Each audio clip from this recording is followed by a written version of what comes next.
دیکھیں، شرعی احکام مصلحت کے مطابق ہیں۔ اگر ایک آدمی یہ کہتا ہے کہ چور کی سزا ہاتھ کاٹنا مصلحت کے خلاف ہے، علماء بیٹھے ہیں، ان سے پوچھ لیں، یہ کفر ہے اور ابلیس کی طرح اللہ کے حکم کا انکار ہے۔ آج اگر کوئی کہتا ہے کہ زانی کی سزا مصلحت کے خلاف ہے، عقل کے خلاف ہے، اس دور میں زانی کی سزا کے بارے میں شریعت کا حکم قابل عمل نہیں، مصلحت کے خلاف ہے، یہ بھی اسی طرح کا انکار ہے جیسا ابلیس نے کیا تھا۔ اور اسی طرح شریعت کے باقی تمام احکام ہیں۔ اگر کوئی سود کی بات آتی ہے تو ہم کہتے ہیں کہ آج کل تو سود کے بغیر گزارا ہی نہیں، اس لیے سود چھوڑ دینے کا حکم مصلحت کے خلاف ہے۔ تو جو سود کے حکم کو کہتا ہے کہ مصلحت کے خلاف ہے، چوری کی سزا کو کہتا ہے مصلحت کے خلاف ہے، زنا کی سزا کو کہتا ہے کہ مصلحت کے خلاف ہے، اللہ کے حکم کو مصلحت کے خلاف قرار دینے والا ویسا ہی ہے جس طرح ابلیس نے ایک سجدے کا انکار کیا تھا اور کہتا تھا کہ یہ حکم مصلحت کے مطابق نہیں، اس لیے اس بات سے ڈرو، اور جب اللہ اور اللہ کے رسول کا حکم سامنے آ جائے تو سر تسلیم خم کر دو، مصلحتوں کو وہ خوب جاننے والا ہے۔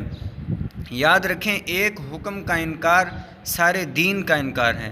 آج عام زبانیں اس بارے میں کھلنے لگ گئی ہیں کہ اس دور میں یہ مسئلہ نہیں چل سکتا، یہ مصلحت کے خلاف ہے، یہ عقل کے خلاف ہے، یہ حکم نہیں مانا جا سکتا، یہ عقل کے خلاف ہے۔ جو شخص یہ الفاظ استعمال کرتا ہے اس ظلماتی دور میں، ہو سکتا ہے کہ صبح مومن ہو، شام کو اس قسم کی بات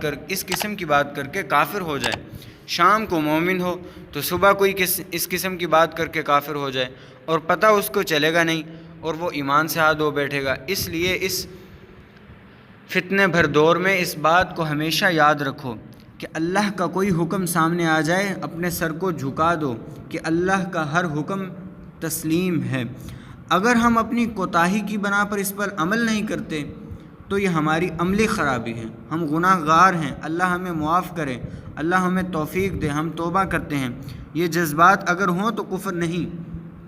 لیکن جب اس کو اصل کے خلاف قرار دیا جائے، مصلحت کے خلاف قرار دیا جائے کہ اب اسلام کی نئی تشریح ہونی چاہیے اور آج کے مطابق اسلام کو اپنایا جائے، پرانا اسلام اس زمانے کے مطابق نہیں، اور فلاں حکم اس مصلحت کے خلاف ہے، اس کے اوپر عمل نہیں کیا جا سکتا، میں اپنی پوری ذمہ داری کے طور پر یہ کہتا ہوں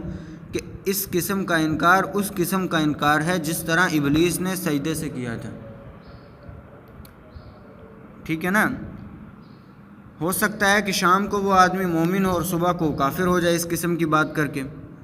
یاد رکھیں، اس ظلماتی دور میں اس بات سے بہت بچ کے رہیں، اللہ کے کسی حکم کو مصلحت کے خلاف قرار نہ دو، یا قابل عمل یا ناقابل عمل یا اس زمانے کے ساتھ ناسازگار قرار دے کر شیطانی کام کر بیٹھو، کیونکہ جو شخص چاہے کوئی ہو وہ پورے دین کا منکر ہے، شیطان کی طرح اللہ کا باغی ہے اور کافر ہے، مسلمان نہیں ہے۔